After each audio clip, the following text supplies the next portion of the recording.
सवाल नंबर 5, सवाल कह रहा है कि दो संख्याओं का मासा 13 तथा लसा 182 है, तो उनमें से एक संख्या 26 दिया है, तो दूसरी संख्या ज्ञात कीजिए। देखो दोस्तों, ये सवाल है आपके बोर्ड एग्जाम में पूछा जाता है, वो भी 2 नंबर का है। आइए इसको हल करने की कोशिश करते हैं। देख बच्चा, इसमें क्या क्या दिया हुआ है, मेरे पास मासा दिया है, तो यहां लिखेंगे मासा। मासा कितना दे रखा है, 13, लिख दो 13। उसके बाद मुझे एक चीज और दे रखा है, लसा, भैया लिख दिया लसा 182। उसके बाद कह रहा है कि एक संख्या मुझे दे रखा है, एक संख्या, या पहली संख्या कर लो, पहली संख्या कितना दे रखा है 26। तो आपको दूसरी संख्या निकालना है, दूसरी संख्या क्या होगा।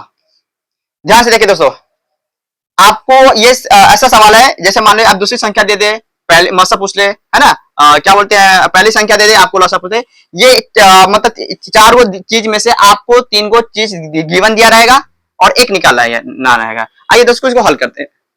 ध्यान से देखिए, एक फॉर्मूला होता है, पहली संख्या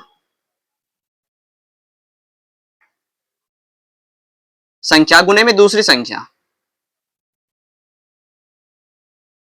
बराबर हो जाएगा लसा गुना में मसा।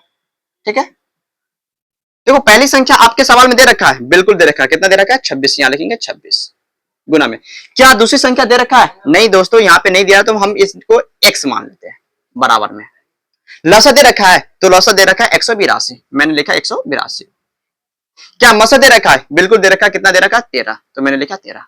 अब ध्यान से देखें दोस्तों, अब इसको ये बराबर है तो कटापिटी मचा दो, 13 एकम 13, 13 दूना का 26, कट गया। ये 2 एकम 2 जाएगा और ये कितना जाएगा, तो 91 मरतबे, x का मान हो जाएगा 91। अतः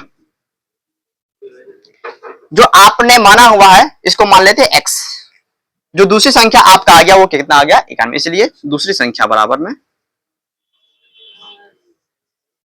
संख्या हो जाएगा आपका 91। ये आपको 2 नंबर एग्जाम में दिला देगा।